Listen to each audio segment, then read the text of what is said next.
আমরা stock market থেকে ভালো টাকা ইনকাম করতে পারি, সেটা ট্রেডিং করেই হোক বা লং টার্মে স্টকটাকে হোল্ড করে হোক, অথবা মিউচুয়াল ফান্ডে আমরা ইনভেস্ট করে ভালো টাকা ইনকাম করতে পারি। আর যখনই ইনকামের কথা আসে তখনই কিন্তু আমাদের ট্যাক্স পে করার কথাও আসে। তাই আজকের ভিডিওয়ে আমি এই আমাদের শেয়ার মার্কেটে কিভাবে ট্যাক্স ক্যালকুলেশন হয় সেটা নিয়ে আলোচনা করব। তাহলে ভিডিওটা শুরু করা যাক। আমি নিরুপমা শেয়ার শেখো চ্যানেলের পক্ষ থেকে সকল বন্ধুদের স্বাগত জানাই।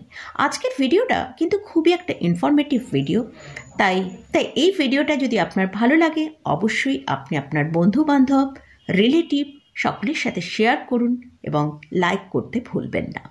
আর যদি চ্যানেলটা সাবস্ক্রাইব না করে থাকেন তাহলে অবশ্যই চ্যানেলটা সাবস্ক্রাইব করে নেবেন, আর পাশে থাকা বেল আইকনটা প্রেস করে রাখবেন। আমি ভিডিও আপলোড করার সাথে সাথে আপনার কাছে ভিডিওটা পৌঁছে যাবে। তো আমরা শেয়ার মার্কেটে মোটামুটি দুই ধরনের ইনভেস্টমেন্ট দেখে থাকি। একটা হচ্ছে ইকুইটি ইনভেস্টমেন্ট আর একটা হচ্ছে ডেপ্ট ইনভেস্টমেন্ট।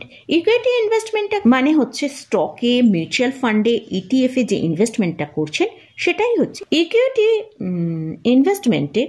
দুই ধরনের ট্যাক্স হয়, সেটা হচ্ছে ফার্স্ট হচ্ছে long term capital gain tax, second হচ্ছে short term capital gain tax. তা ফার্স্ট আমি short term capital gain tax নিয়ে আলোচনা করব। আপনি ধরুন কোনো স্টক একটা বাই করলেন, সেখানে বাই করে 1 বছরের আগে আপনি সেল করে দিলেন। সেটা 6 মাস হতে পারে, 8 মাস হতে পারে, অর্থাৎ 1 বছরের আগেই যদি আপনি সেল করে দেন সেটার জন্য যে ট্যাক্সটা আপনাকে পে করতে হচ্ছে সেটা হচ্ছে short term capital gain tax. আর এটা কত পার্সেন্ট করে লাগছে? এটার জন্য আপনাকে 15% করে ট্যাক্স দিতে হচ্ছে। একটা উদাহরণ দেখাই। ধরুন আপনি একটা স্টকে 10,000 টাকা ইনভেস্ট করেছেন, সেখানে দেখা গেল 2 মাস পরে সেই স্টকটার ভ্যালু 14,000 টাকা এসে গেছে।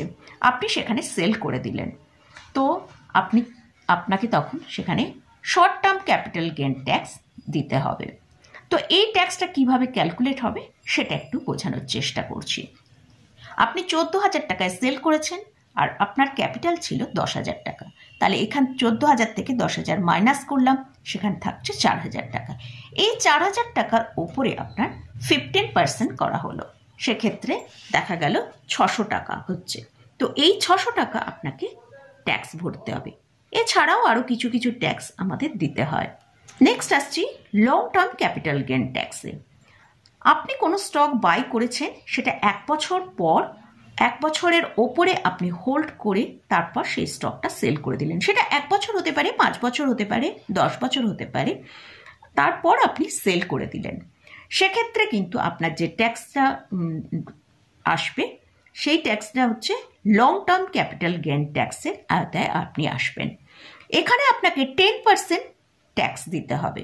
তবে যদি আপনার প্রফিট 1 লাখ টাকার ওপরে হয় তবেই কিন্তু আপনি ট্যাক্সের আওতায় আসবেন, কারণ আমাদের 1 লাখ টাকা পর্যন্ত ইন্ডিয়া গভর্নমেন্ট ছাড় দিয়েছে। অর্থাৎ 1 লাখ টাকার নিচে যদি আপনার প্রফিট হয় 50,000, 70,000, 80,000 এরকম যদি আপনার প্রফিট হয় তাহলে কিন্তু আপনার 0 ট্যাক্স লাগবে, অর্থাৎ আপনাকে কোনো ট্যাক্স পে করতে হবে না। ধরুন কোনো ব্যক্তি 10 লাখ টাকা ইনভেস্ট করেছেন, 1 বছর পর সেই ইনভেস্টমেন্টটা তিনি সেল করলেন, সেটার তখন ভ্যালু দাঁড়িয়েছে 12 লাখ টাকা। অর্থাৎ তাহলে তার ট্যাক্স কীরকম হবে? 12 লাখ টাকা সেল করেছেন আর 10 লাখ টাকা তিনি ইনভেস্ট করেছিলেন, অর্থাৎ 2 লাখ টাকা তার প্রফিট হয়েছে। সেখান থেকে আমাদের ইন্ডিয়া গভর্নমেন্ট ছাড় দিয়েছে 1 লাখ টাকা। তো সেক্ষেত্রে 2 লাখ টাকা থেকে 1 লাখ টাকা মাইনাস করলে 1 লাখ টাকা থাকে। এই 1 লাখ টাকার উপর 10% হবে, সেটা হচ্ছে 10,000 টাকা। এই 10,000 টাকা তাকে ভরতে হবে।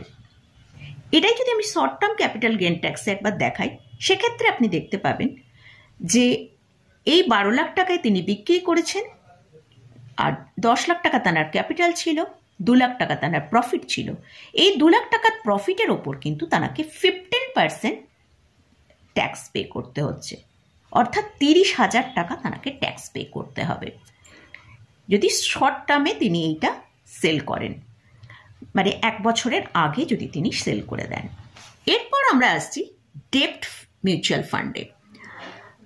তো এই ডেপ্ট মিউচুয়াল ফান্ডেও কিন্তু লং টার্ম এবং short term capital gain tax রয়েছে, কিন্তু একটু ডিফারেন্স। এখানে আপনি ইনভেস্টমেন্ট করার 3 বছর পরে যদি আপনি সেল করেন তবে সেটা লং টার্ম ক্যাপিটাল গেইন ট্যাক্সে কনসিডার হবে। 3 বছরের আগে যদি আপনি ডেপ্ট মিউচুয়াল ফান্ড সেল করে দেন তাহলে সেটা কিন্তু শর্ট টার্ম ক্যাপিটাল গেইন ট্যাক্সের কনসিডার হয়ে যাবে। 1 বছর বা 2 বছরের মধ্যে যদি আপনি সেল করেন তাহলে কিন্তু অ্যাজ পার আপনার যে স্ল্যাব আছে, ইনকাম ট্যাক্স স্ল্যাব আছে, সেই স্ল্যাব অনুযায়ী আপনার ট্যাক্সটা ধার্য হবে। কেউ যদি ধরুন 30% ট্যাক্সের আওতায় পড়েন তাহলে 1 লাখ টাকা প্রফিট হলে তাকে 30,000 টাকা ট্যাক্স ভরতে হবে। আর সেরকম লং টার্মে যদি মিউচুয়াল ফান্ডকে সেল করেন, অর্থাৎ 3 বছরের পর যদি আপনার ডেপ্ট মিউচুয়াল ফান্ড সেল করেন, সেক্ষেত্রে আপনি 20% ট্যাক্সে আপনার লাগবে। তাহলে আমরা ডেপ্ট মিউচুয়াল ফান্ডে কিভাবে ট্যাক্স ক্যালকুলেট হচ্ছে সেটা আমরা দেখে নিলাম। অনেকে ইন্টারডে এবং ফিউচার অপশানে ট্রেডিং করেন, তো সেক্ষেত্রে কিভাবে ট্যাক্স ক্যালকুলেট হয় সেটা আমরা এবার দেখে নেব। ইন্টারডে এবং ফিউচার অপশানে ট্রেডিং করে যে ইনকামটা হয়, এই ট্রেডিং ইনকামটা বিজনেস ইনকামে কিন্তু কনভার্ট হয়ে যায়। এতে একটা বেনিফিট আছে যে বিজনেসের ইনকামের সঙ্গে বিজনেস এক্সপেন্স আপনি দেখাতে পারেন। ট্রেডিং করার জন্য ধরুন আপনি কোনো একটা রুম ভাড়া নিয়েছেন, তার জন্য যে রেন্টটা দিতে হচ্ছে সেটা দেখাতে পারেন আপনি খরচা হিসেবে। আপনার ধরুন কোনো এমপ্লয়ি রেখেছেন, সেই এমপ্লয়ীদের খরচা দেখাতে পারেন, বা আপনি কোনো ইলেকট্রিক বিল, টেলিফোন বিল, এসব খরচাও আপনি দেখাতে পারেন। এছাড়াও ধরুন নতুন কম্পিউটার বা নতুন ল্যাপটপ বাই করেছেন, সে খরচাও কিন্তু আপনি এই বিজনেস এক্সপেন্সে দেখাতে পারেন। এটা আপনার ইনকাম থেকে, যে বিজনেস ইনকামটা হয়েছে সেখান থেকে মাইনাস হয়ে যাবে। এবারে যদি ধরুন আপনার 1 লাখ টাকা ইনকাম হয় আর 1 লাখ টাকায় যদি এক্সপেন্স হয় তাহলে আপনাকে 0 ট্যাক্স পে করতে হবে।